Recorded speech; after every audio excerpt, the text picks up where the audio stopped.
Hey, welcome to Stories After Midnight. Hope you're having a great day wherever you are. The story we will be reading today is A Strange Man Told Me When I'm Going to Die. I'm afraid he's telling the truth, by Horror Junkie 123 from Reddit. I really hope you enjoy the story. Stick around to the end and let me know what you think. August 30th, 2023 at 11:56 a.m. What? I said, staring incredulously at the disheveled man sitting beside me on the park bench. Gaze affixed to the ground, he reluctantly responded. That's when you're going to die. He sounded exhausted, worn down, defeated, like a soldier coming home from war after his whole unit was wiped out. That's in 2 minutes. I don't believe you. Believe what you want, kid. It makes no difference to me. He glanced up at me, dark purple bags hanging low under his sullen gray eyes. I will, I said, standing to leave.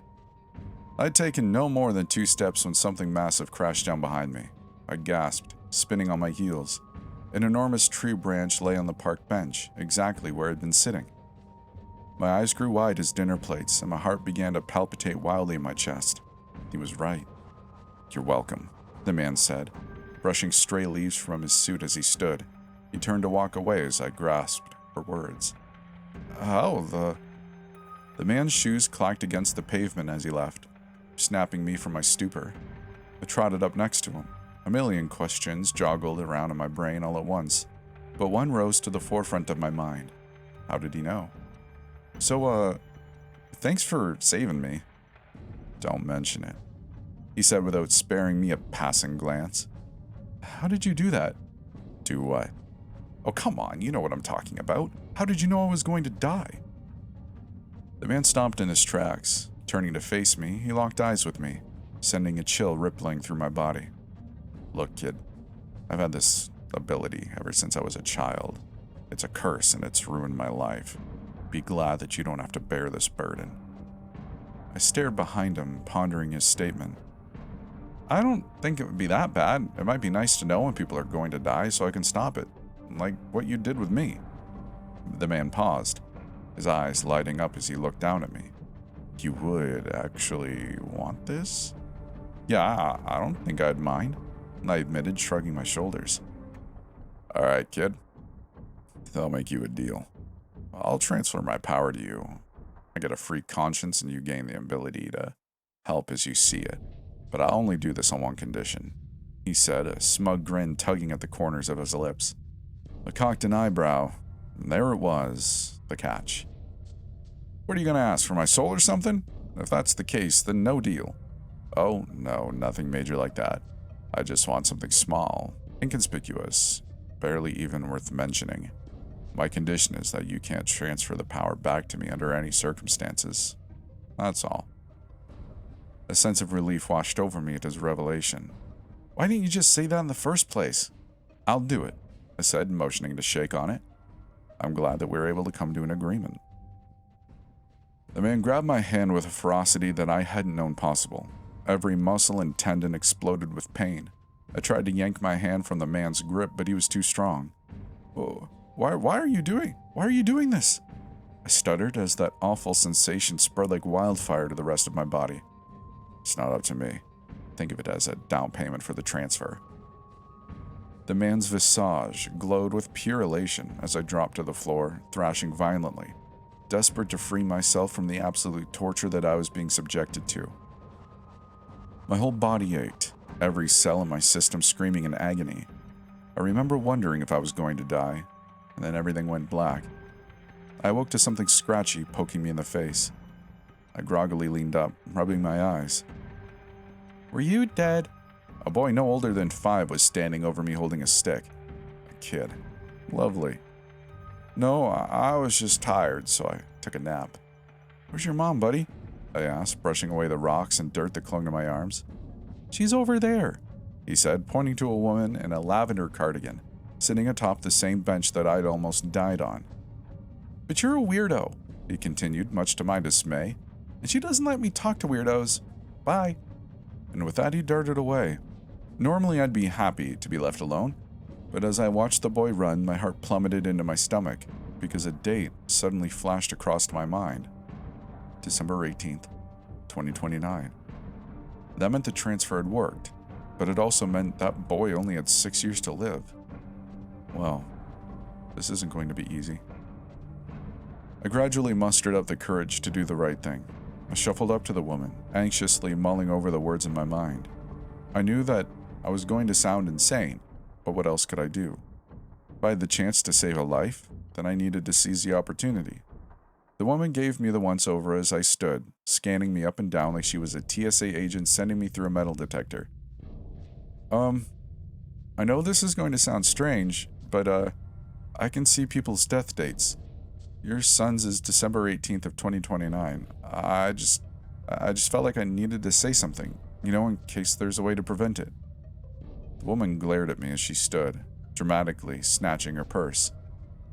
You're right, it does sound strange, and quite frankly, I think you belong in the loony bin. Stay away from me and my son. I grappled for something, anything to say as she furiously marched away, but I kept getting distracted by the number blaring in my mind the entire time I'd been talking to her. September 25th, 2074. I glanced at the boy as his mother hurriedly ushered him to the parking lot. I breathed a sigh of relief. December 16th, 2089. I'd done it. Mission accomplished. Or so I thought. I began walking through the park to return home, ready to plop down on my bed and take a much-needed nap. I was beat. As I continued on, I passed a number of people soaking in the golden afternoon sun. A soccer team practicing shooting drills, 2 preteen girls racing on their bikes, an elderly couple watching the ducks. I knew when they were all going to die. Dates began assaulting my brain like angry hornets. February 10th, 2078. November 24th, 2056. March 19th, 2024. I couldn't stop them. They flooded my conscience, swarming my thoughts relentlessly, and it was driving me insane.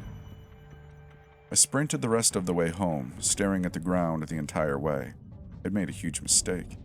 I needed to figure out how to ditch my newfound ability before I lost my mind. But how? Hey, Steven, how was the park? Mom asked as I trudged through the door. It was fine, I lied, averting my gaze. Is everything okay?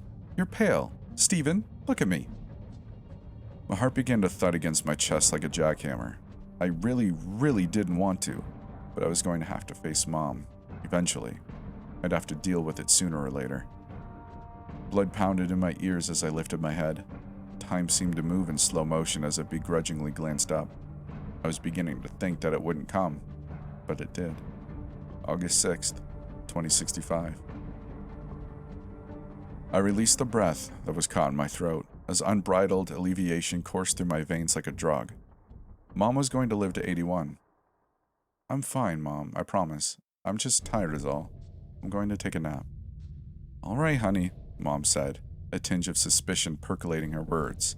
But don't sleep too late. Dinner will be ready in a few hours. I flashed her a thumbs up as I disappeared upstairs. I pushed open the bathroom door, turning on the faucet. I splashed a handful of cold water in my face. Why the hell did I think any of this would be a good idea? I mean, the man literally told me that this ability had ruined his life. My head began to spin. I needed to get a grip. I locked eyes with my reflection. All the color suddenly drained from my face. I nearly passed out, grabbing the shower rod for support. I knelt to the toilet, spewing vomit into the bowl. It's been 2 hours since then, and I'm terrified to my core. Because every time I see my reflection, the date, September 2nd, 2023, won't stop flashing in my head. That's it. Really hope you liked the story.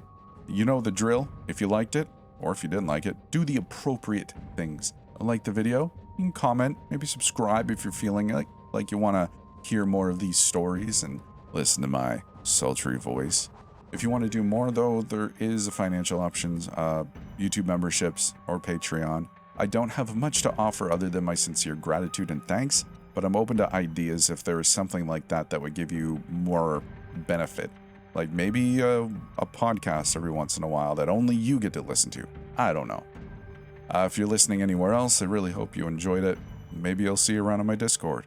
Oh, there is a link down in the description if you fancy yourself a writer. You can send me stories for me to read on the channel. And so there's that. With all that said, See you in the next one.